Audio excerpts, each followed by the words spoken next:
Today on Ellis Talk.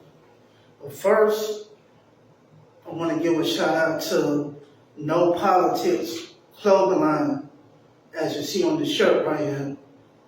Give a shout out to the owner CEO, Slack Boogie. And if you want to order something for yourself, you can holler at Slack Boogie on Facebook. He goes on the Slack Boogie. They got some good shirts, pants, all that. So check them out. Music publishing. Now, independent artists, sign artists, whoever. Now, of course, it's good to own your masters, your recording, but if you ever get off a publishing deal from a late record label or publishing company, and it's a good deal, meaning they own 50% of your publishing, and you own 50% of your publishing. That's just, the rights to your songs, to your music. If it's like that, I would say it's a good deal. Because at least if you take it, you still have 50%. Now, for those that want 100% and nothing else, then that wouldn't be a deal for you. So that's just something the artists I can advise, I can suggest. If you can still have 50% in the label or the music publishing company 50, it's not a bad deal. It's a good deal. And everything. But at the same time, I'm getting ready to bring on a special guest for the day. He's a barber. He got his own barbershop. And also, he's a cousin of my family. So he's coming on next.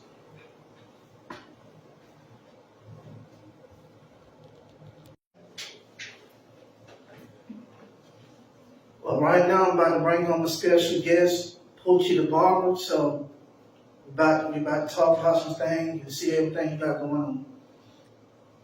Alright. What's up with it, cuzzo?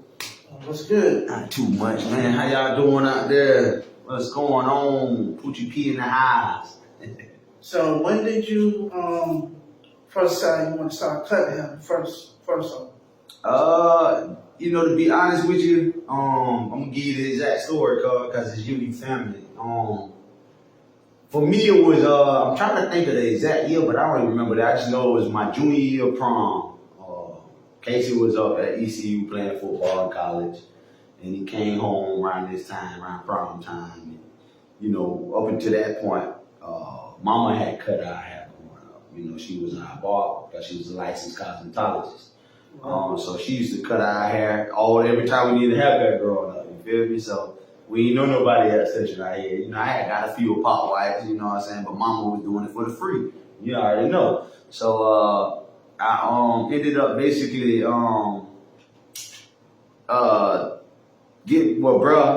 offered to go and take me to the barbershop for the first time in my life, and he took us to our cousin, to fam Purcell. And Purcell cut my hair the best I had ever experienced at that moment. And after that cut, I went on to prom and all that, and bro went on back to school, and now it's time for another cut. And I know for a fact back then, cuts are $20, which is why I try to stay within that range on original OG pricing. But I know Mama wasn't finna give me $20 to go take me all the way to Gainesville to Purcell. So when I saw my hair start to grow back, a little piece, I ended up basically, I got her clippers, got in the bathroom, and I took my time and I brought it back up to where I saw perfect hair today. And then the line for the edge, I went and traced everything. I took my time and traced everything the exact same way that he had.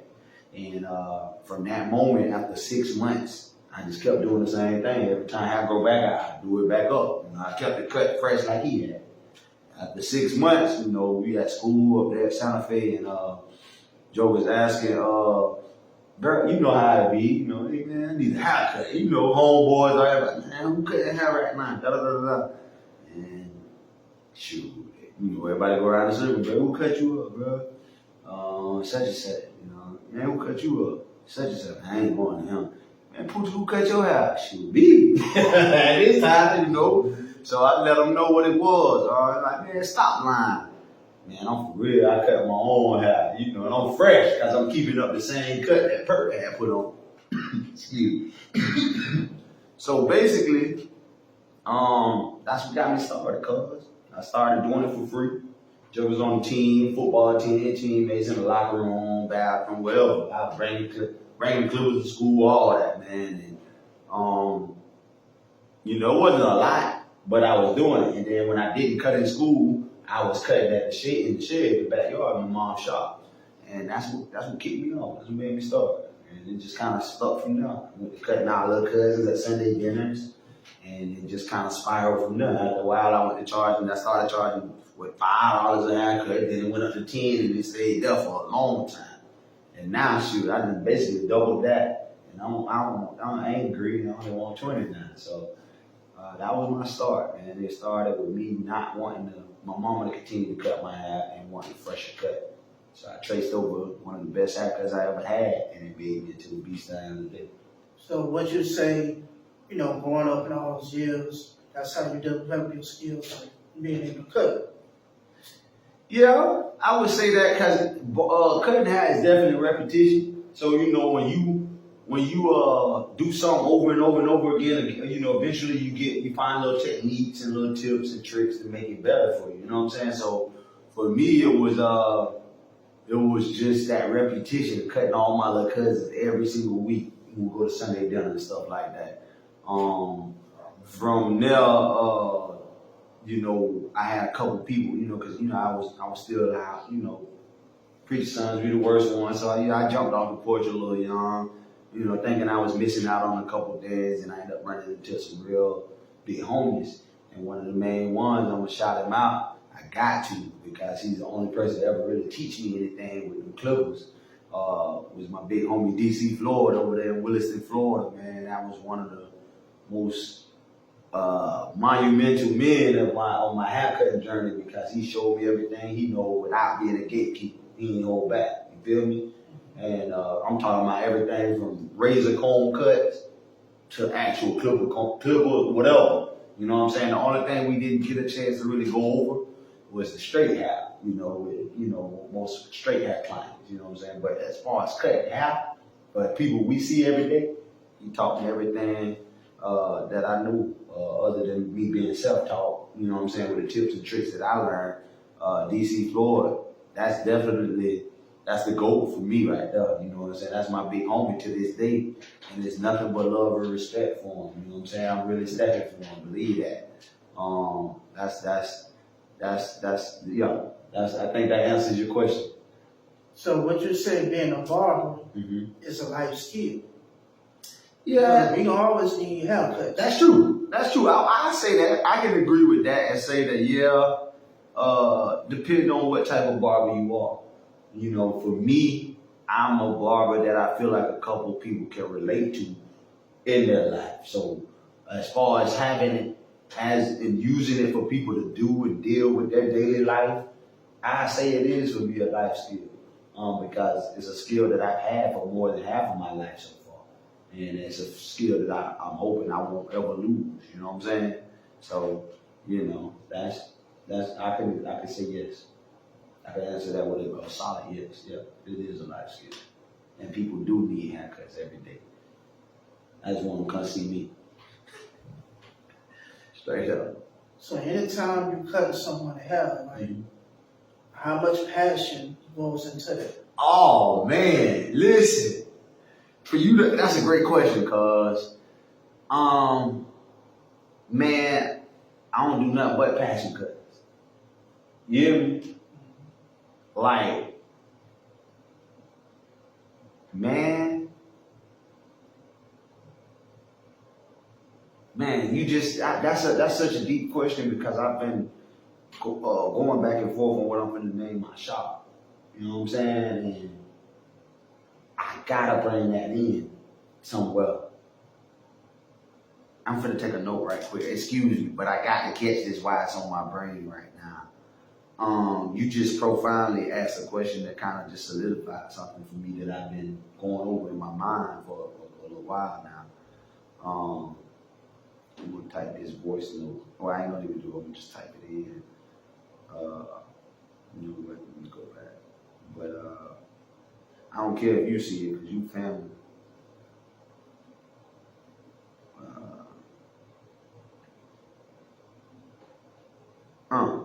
That's it.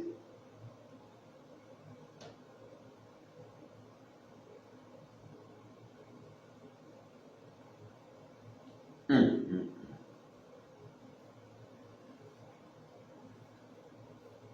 That's it, cuz you just helped me create live on the air. I think you don't gotta read it out loud, but I think that's the name on the board. Okay. You feel me? Mm-hmm. And we're gonna triple it up just like that. Man, that's deep. So I would say, you know, to answer your question, it's nothing but passion comes behind each one of my cuts. You know, and man, it brings my mind back to when I was young and locked up. I was around some OGs. We just, you know, sitting around talking and dicing it up, you know what I'm saying? And OG say, man, young buck, make sure when you get out of here, you follow your passion. You always go for your passion. So I say, OG, how you know what your passion is? You know what I'm saying? How I'm gonna know what my passion is? You know what he told me, cuz? He say, anything you do that you don't mind getting paid for, it ain't about the money. And cuz immediately I thought about haircuts. Because my passion grows from haircuts is I love to make people look and feel good about themselves. Boost that confidence. You know what I'm saying? And give people that look that they're, you know, that they're looking for. You know what I'm saying? That clean, you know what I'm saying? I'm looking my best right now, so I'm feeling my best. And if I can help you look good and feel good, I feel like I'm doing my job. And that's enough passion for me. The money comes as just an add-on. That's why I can never be greedy in this profession. You know what I'm saying? That's why I don't mind having the lowest price. It's like you looking for somebody to come sit. You know, I ain't saying you in general, but just why the next man looking for somebody to come sit with them for $30, $40, $50. Shit, I done cut 2, 3, 4, 5 heads at $20 a piece. And you see what I'm saying? Shit, I might be going on to the next part of my day. Like you still waiting on one or two to come for that $30, $40. You see what I'm saying? So I feel like that. I believe there's power in numbers. So my passion is to help people look and feel good, and that's behind every cut. That's my passion. That's what fuels me. You know, that's what I do it for. You know, if I can't help you look and feel good, I feel like I can't help you. You know what I'm saying? And that takes time, which is why I take my time as well. So what you say, passion first, money second. Yeah. Follow your passion, it'll lead you to the money. Because remember, the OG taught me that your passion, you know it's your passion because you ain't worried about the money. You doing what you love to do. So if you follow your passion, you'll never work a day in your life. You know what I'm saying? And the money's still there.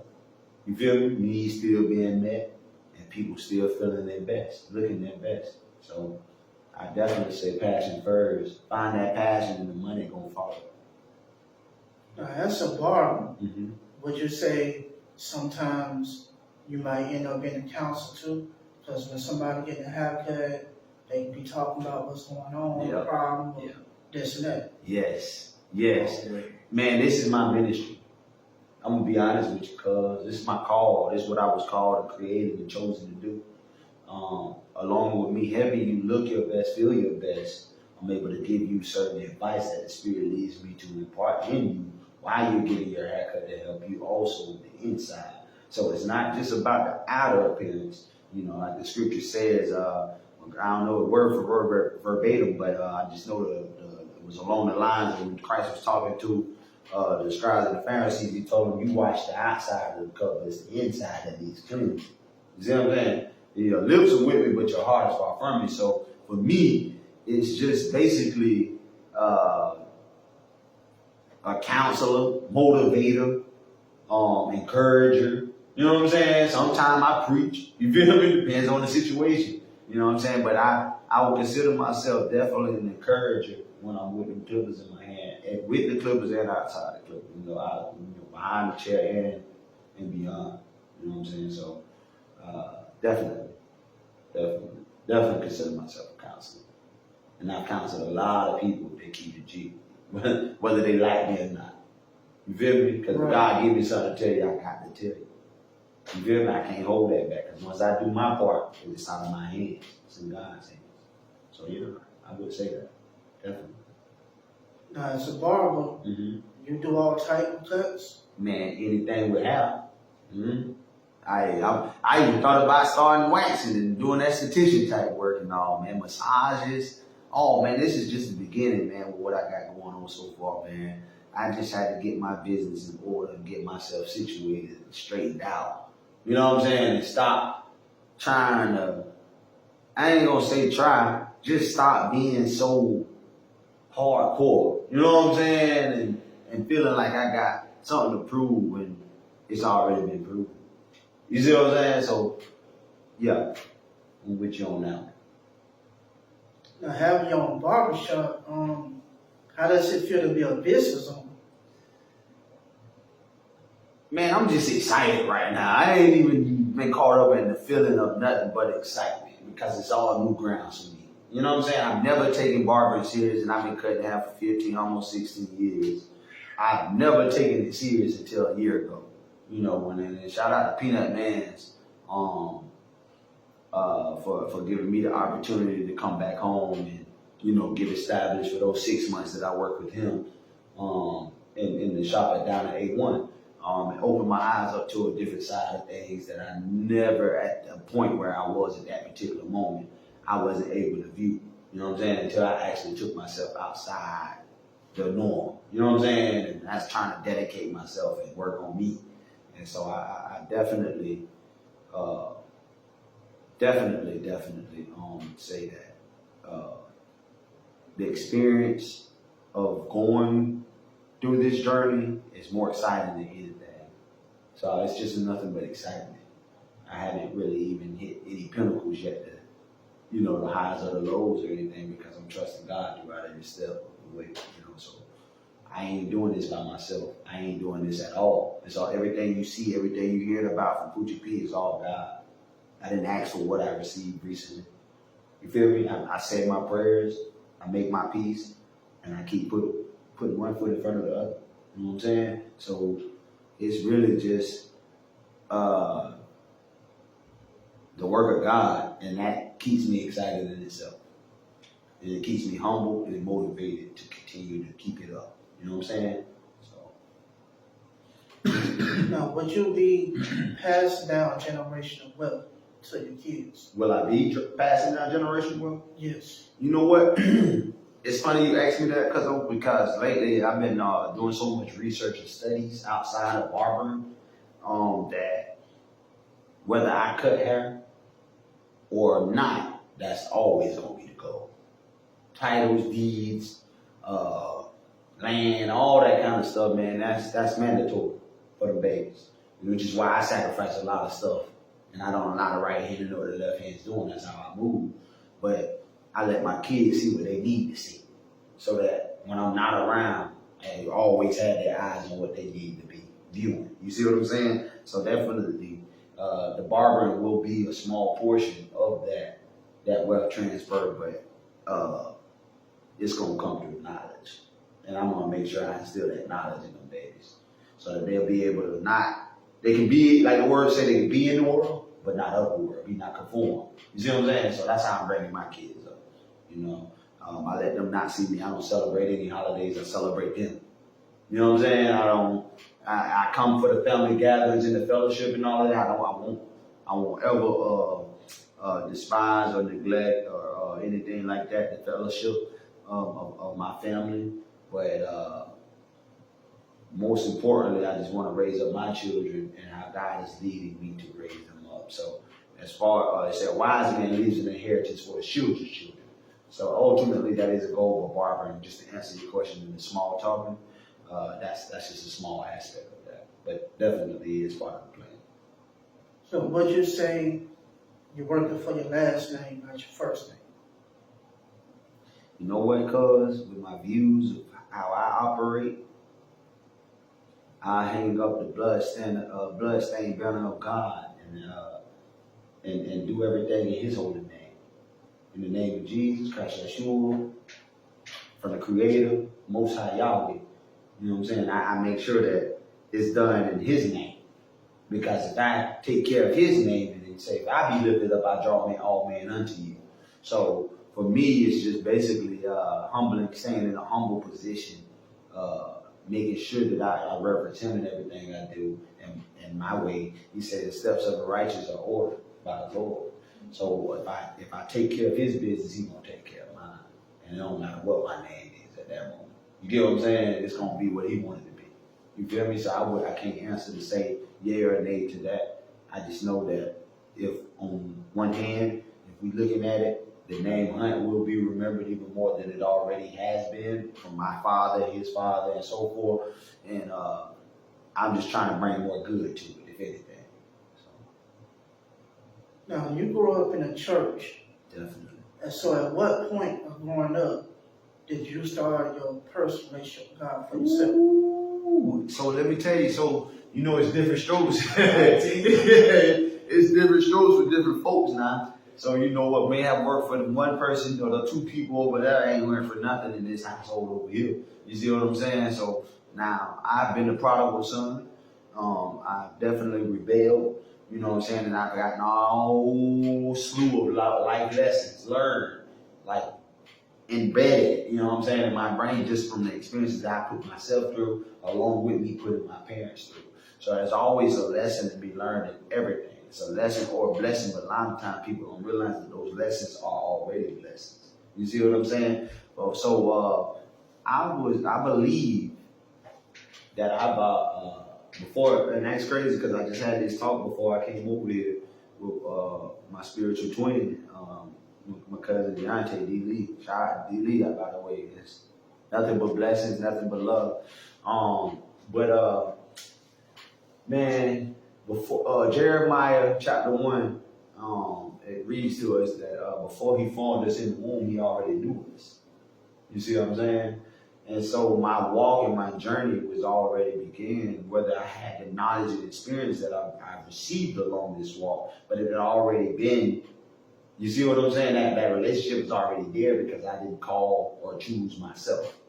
You see what I'm saying? So God already had ordained the things that we're seeing coming to fruition now, way before I was formed in my mama's womb. He said, I had plans to prosper you, plans to give you a good, I can't say it verbatim, but you know what I'm talking about. Jeremiah chapter 1, verse 1, starting at verse 1, read along and you'll follow exactly what I'm trying to get out right now.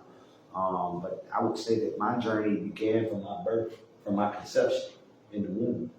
It was already called into destiny. It was already destinated. It was predestined to be what it is. And it's just God allowing us to find ourselves, to put us in perspective, put things in perspective with experience to help someone else. So my journey started over 33 years ago, almost 34 years ago, before I was formed in your cousin Kim was better. I believe that. And I just been able to have experiences to kind of get to where I am today that helped me draw near to him. Even though I started with him, it's like you stray away, but you get brought back through your life journey, your experiences and stuff like that, to where you're able to, build the character and be who he's called and chosen you to be. Fully, without, without measure, without anything holding you back. And I think that's where I'm forming to be right now on this 33rd year around the sun. What you said the last few years, you got closer to God. Yeah. But I feel like I've always been close. Because, like I said, it's different strokes for different folks. I know I'm a chosen one. And I know a lot of people may feel like that, but it's evidence, with what I'm speaking. You see what I'm saying? And I know that's what draws a lot of haters, you ever heard a song called "The Devil Don't Like It 'Cause I'm Blessed Like That"?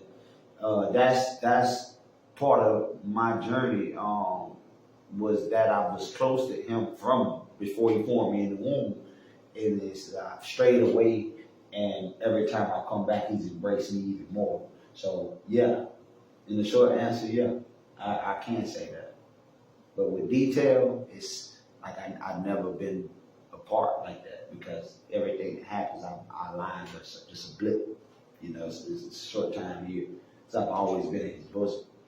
I was giving back to him just like Coach Kente was on the movie from less than 3 weeks old. You know what I'm saying? I did that to each and every one of my kids.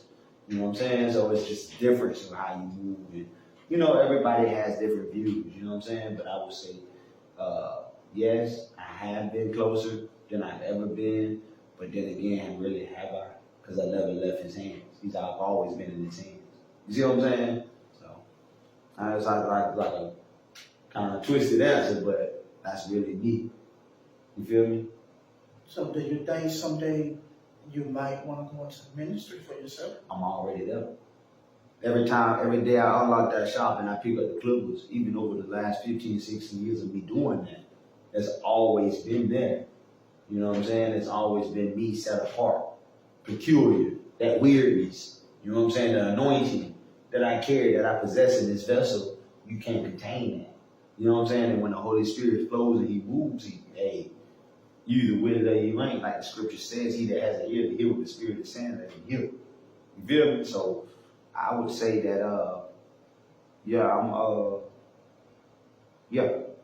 with you. I'm on that. Yeah. Did that answer your question? Yeah, it did. Yes, sir. Now, being that it's only one God, Mm-hmm. one true God, Mm-hmm. but you got Christianity, Mm-hmm. you got Jehovah's Witness, Mm-hmm. and you got Scientology, where they believe in science. Mm-hmm. Well, I mean, you think it should be just one and not two and three, Christianity and Jehovah, because it's only one God, and both believe in God. Mm-hmm.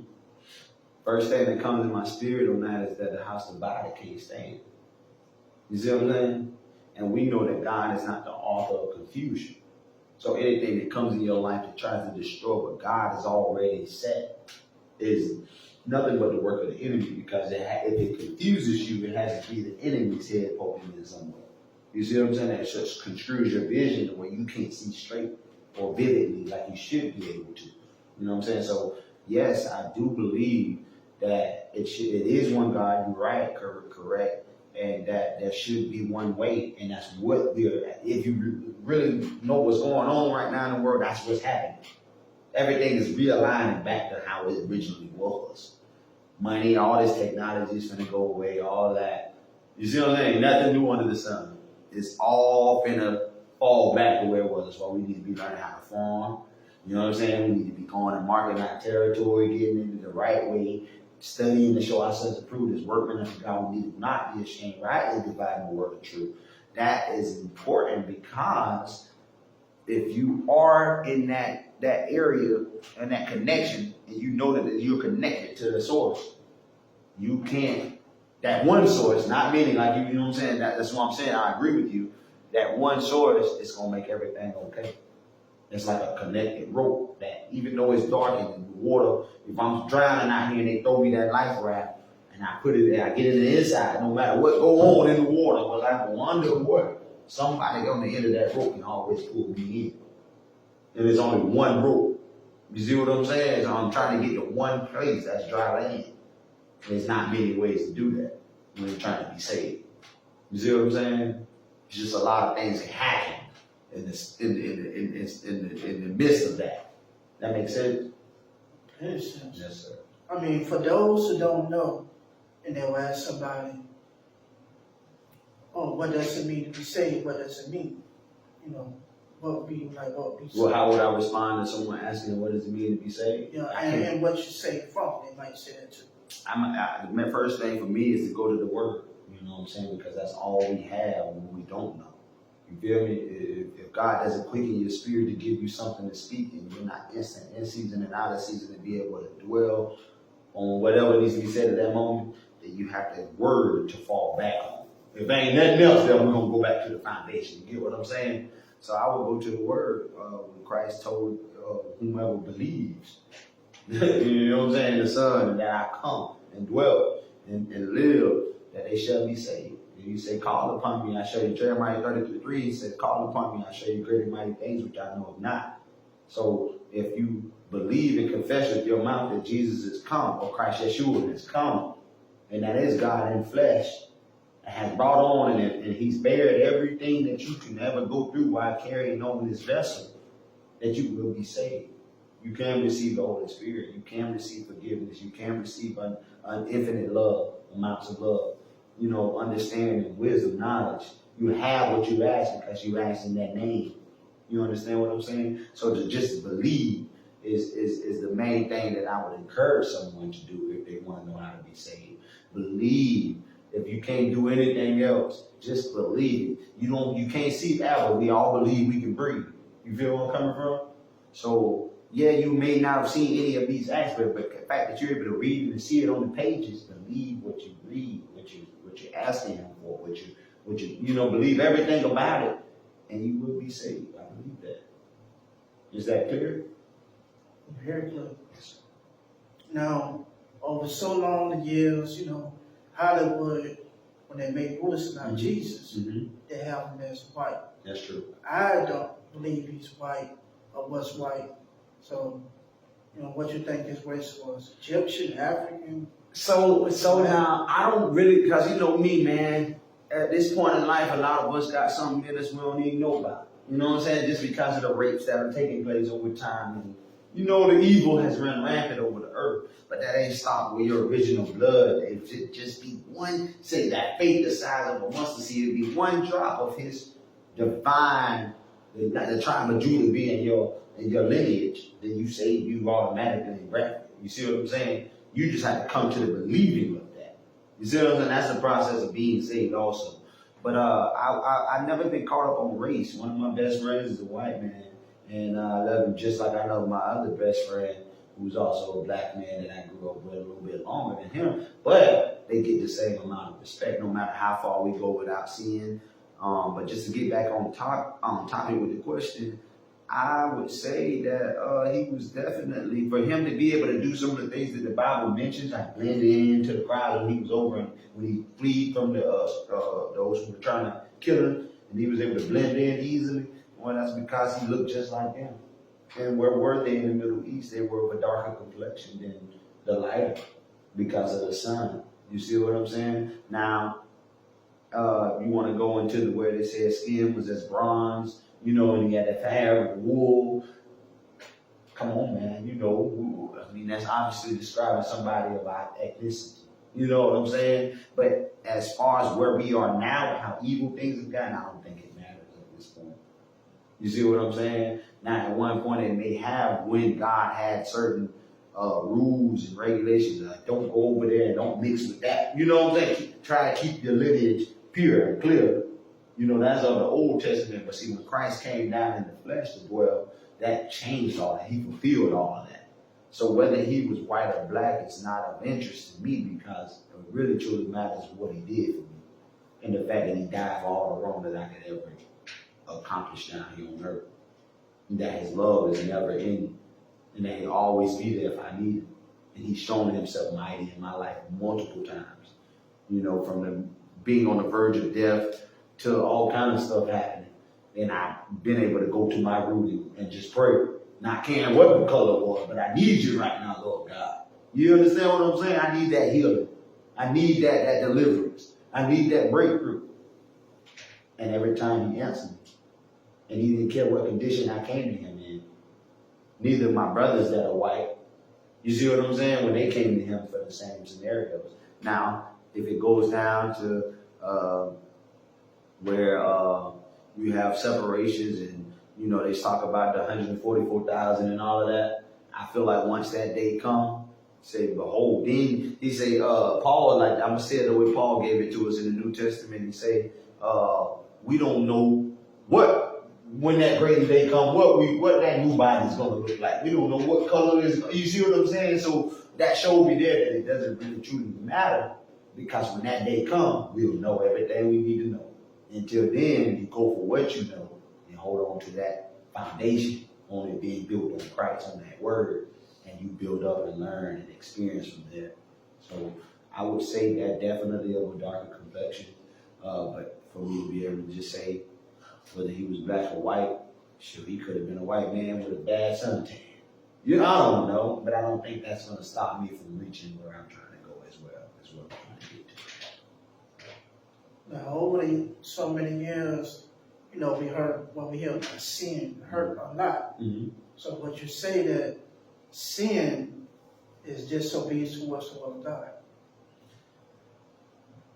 I'm gonna say it like this, and I feel like, and this is me speaking this, and this is what's been placed in my heart to say on this. Sin is just the free will that God gave us to make a right or a wrong decision. You see what I'm saying? When my child, I'm gonna speak from personal experience, disobeys a verbal order or instruction that I give to them to try, I know that I'm telling them to help them to better the situation or the outcome, and they deliberately don't do exactly how I told it to them, and they experience a hardship or they fall down and hurt themselves. You see, when something happens, I don't love them less because of that. You see what I'm saying? So I feel like we all have free will, which is why some will make it and some won't. Because if your heart is hardened at the wrong time, then it's not you don't have enough time to be reconditioned to come back. I ain't got time to throw the life raft out to you to pull you back in with that one rope back to this one way, this one God. You jumped off the ship at the wrong time, and I think that choice is what. How'd you word the last part of the question? You said, is that what is sin? Y'all saying, would you say sin is disobedience to the will of God? Yes. Disobeying. Yes, because had you obeyed, the scripture said to obey is better than to sacrifice. When you don't do what God has or instructed you to do or giving you clear instruction to do or orders to do, you forfeit a lot of things that you go through, a lot of extra stuff that you probably wouldn't have to go through had you just obeyed or had you tried to make the right decision.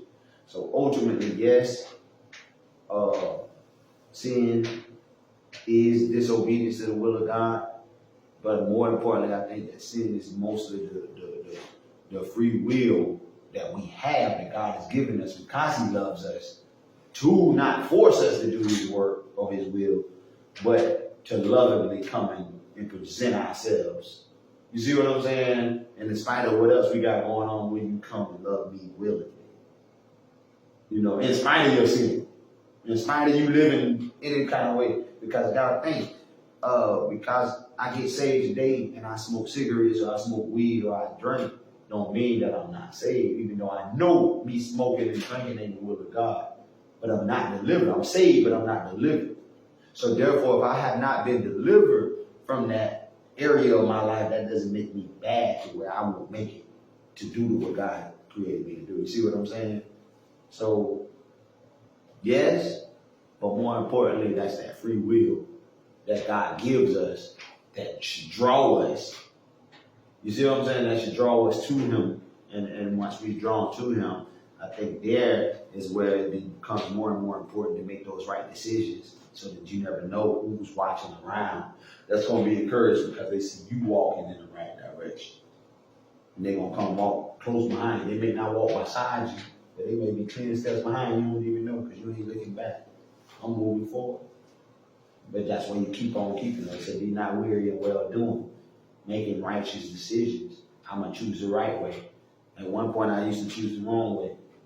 You know what I'm saying? So I feel like me making the righteous decision is more being in the will of God than me failing at a bad habit that I picked up over this journey. You feel me? Now, for those who, want to get a cut from you, how would they be able to find you? Your contact. Your barbershop location. Okay, so just for the shout out purposes, if you know anything about High Springs, Florida, I am located right next to Lee's Daycare.